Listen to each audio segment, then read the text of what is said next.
This vessel contains my daughter, Kara Zor-El, from the now-dead planet Krypton. Treat her as you would your own child. She will prove a treasure for your world.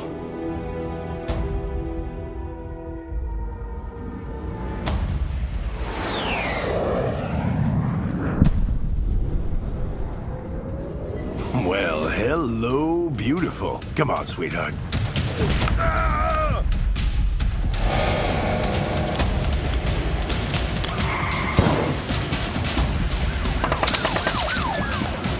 Enough. When it's an origin story, it's the first time that character is in that universe. She doesn't know what's going on. Like, all she remembers is where she came from. It's an origin story for the characters that are in the story as well. They're learning the truth about her. Her DNA is definitely not human.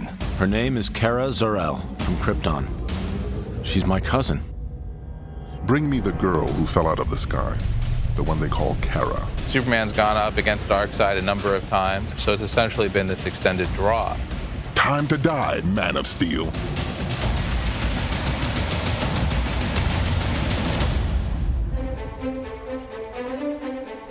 Supergirl in the comic books has had a long and circuitous history with a number of different backstories. For one reason or another, they decided, hey, Superman would be better if he really were the only Kryptonian. So let's kill off all the other Kryptonians, including Supergirl. So Supergirl died. She sacrifices herself during Crisis on Infinite Earths, and there's a very famous cover of Superman holding Kara's dead body. So she's been dead in the DC universe ever since then. We're ultimately the audience that we make these movies for. We think, what do we want to see? If we were a fan out there, what would we want to see animated? Pretty unanimously, all of us kind of gravitated towards the Supergirl story. Very simple story.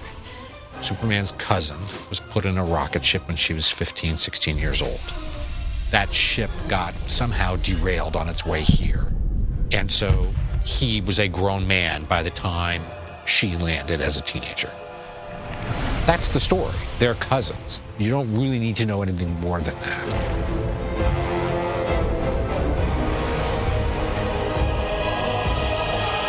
Your cousin just torched $50,000 worth of custom hardware. Send me the bill. On a reporter's salary? Right. Superman and Batman are two very different characters, just down to just about everything that there is about them. Batman's the non-superpowered skulker in the shadows, and Superman is the big, superpowered demigod. In this case, it's not just Superman versus Apocalypse, it's Superman versus Apocalypse with Supergirl caught in the middle. And that's a very emotional situation for Superman. We have a hard time sometimes coming up with Superman stories. It's like, well, here's this guy, he's got all these powers, and what's the threat? And it's like, wow, that's too easy for Superman. Under my guidance, you could have become the most powerful being in the universe. Your life here will be nothing in comparison.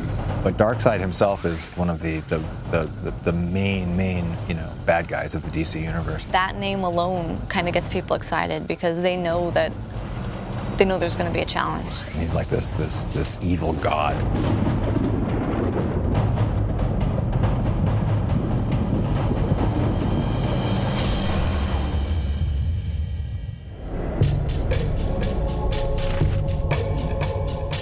One of the really compelling parts of the actual graphic novel is that Jeff Loeb uses a lot of internal monologue to explain what's going on with his characters, but also to juxtapose the attitudes between Superman and Batman. What you want to do is figure out how to do that through action and through emotion and through character. It gives us as directors and actors an insight into what these guys have thought in the past, what their opinions are, how they deal with what's happening immediately. What's interesting about the first part of the film is that, here's Supergirl, this lost young woman on this foreign planet, and Superman's trying to help her along, and he's bonding with her in a brotherly love kind of way. I'm going to love being an Earth girl. Batman's saying, I don't trust her, I don't know, there's something fishy about all this. Why don't you cut her some slack? We don't know anything about her. She claims to have no memory of anything prior to splashing down in Gotham Bay. When you look at Clark, who's an orphan, and you look at Bruce, who's an orphan, for them to suddenly be seen as father figures is challenging for them. Kara's like, caught between all these grown-ups who are like arguing about what's best for her and what's, what her place in the world is and whether she's to be trusted or not. Why don't you trust me? Kal-El has enemies. You think I would hurt my own cousin? Perhaps not intentionally. She kind of has to adapt to this new world and this new life and these new powers that she never had on her native planet. And she's not really crazy about the fact that laser beams shoot out of her eyes. You don't get to see the fun of that with Superman because he's already become that person by the time you see him. These powers, they terrify me. I mean, the responsibility. I don't want to be anybody's champion. So she has quite an interesting journey throughout this story. It's actually pretty involving, I think. She's put in tremendous jeopardy in this piece, which is always what's dramatically interesting, is putting somebody that you care about in jeopardy. It's just as well we keep Kara in the dark. So we just keep waiting. This is the safest place for her, Clark. I've had my army standing by. Wonder Woman is a very interesting character in this movie because, you know, she's a warrior. She's an Amazon princess. And I think the idea of an impressionable young woman being essentially used as a pawn between Superman and Apocalypse is not one that appeals to her. Go! It's actually Wonder Woman who's taken her to train her, to protect her, to make sure she's strong enough to fight against anything that comes her way. She needs to have a strong female to bring the feminine perspective into this situation. Whenever we get the chance to do something that can, benefit women or just be any sort of role model to women, it's a good thing. Wonder Woman's compassion for Kara in this piece is very clearly depicted, I think. And that's important, to let little girls know that you can be strong and still be emotional and have feelings and sympathy. If Superman is the most powerful character in the DC Universe, that to have a female version of him that wasn't Wonder Woman, that could do all of the things that he did, that we needed someone who could actually take advantage of that. And while you could have the fun of Lex Luthor or the fun of the Joker, I mean, DC Universe is populated by just great rogues galleries. But if you're going to tell a story about that level of power, you need someone who can be able to actually manipulate that situation. And it just was Darkseid. I could destroy you with a single blast of my Omega beams. Darkseid has come to the realization that he probably can't overwhelm Superman by brute force. The opportunity that Kara presents is an opportunity to take Superman down psychologically. That's really kind of what Darkseid is banking on. It's just, I'm going to hurt you, but not directly. I'm going to hurt this girl, and that's going to hurt you even worse than if I just punched you in the face. When it came time to do Apocalypse, that's when Michael Turner had come onto the book. The stuff about Michael Turner that is very, I think, iconic, or the stuff that makes it recognizable, is, his female faces, particularly like the very dark eyelashes around the big eyes. B, the elongated waists. Like, a lot of the women are very kind of thin and slender and tall. And C, he's always had this way of kind of just drawing really wavy, almost stringy hair.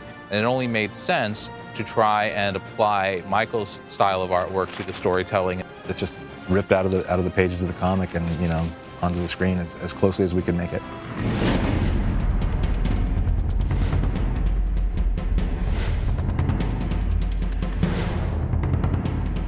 I'm not saying there aren't loose ends. Having no control over her power is more than a loose end. She's dangerous. Which is why she's in quarantine until she can gain control.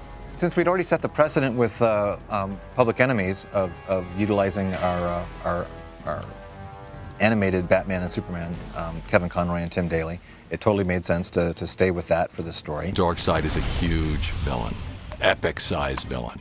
So it gives a lot of dynamic for Batman and Superman to work off of. And it makes it a very dramatic story. He's not saving the planet. He's not saving Metropolis. He's not saving Lois. He's saving a blood relative. So it's that kind of, deeply personal feeling. And I hope that comes through. But I do enjoy that in the script. She's free to leave, if that is what she desires. Darkseid's new to me because he wasn't one of those DC characters that I read about when I was a kid. Story-wise, I learned about this rivalry between Darkseid and Superman, and the repeated attempts in the past, and, what a sort of intergalactic despot he is, We needed him to be smart, tough, evil incarnate.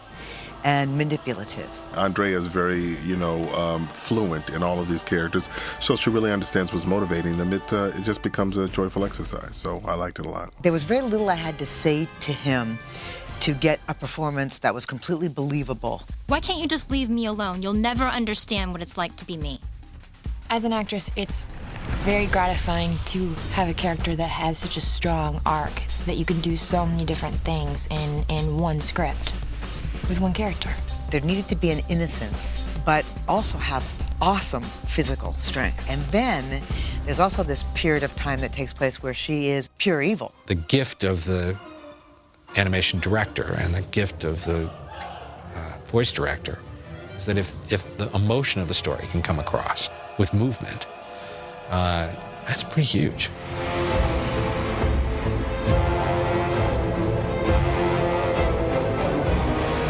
Here we told this story, and what I liked about it was that it was a journey of discovery. I mean, we keep trying to up the bar on these movies, and the teams around them, the production teams and the creative teams, really rise up to the challenge every time.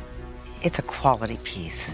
Everybody who works on it puts their guts into it. It's a phenomenal voice cast. It looks great. It's based on a best-selling story. I think the fans are in for a lot of really good action, which they've come to expect from our movies. It's all exciting and amped up to 11.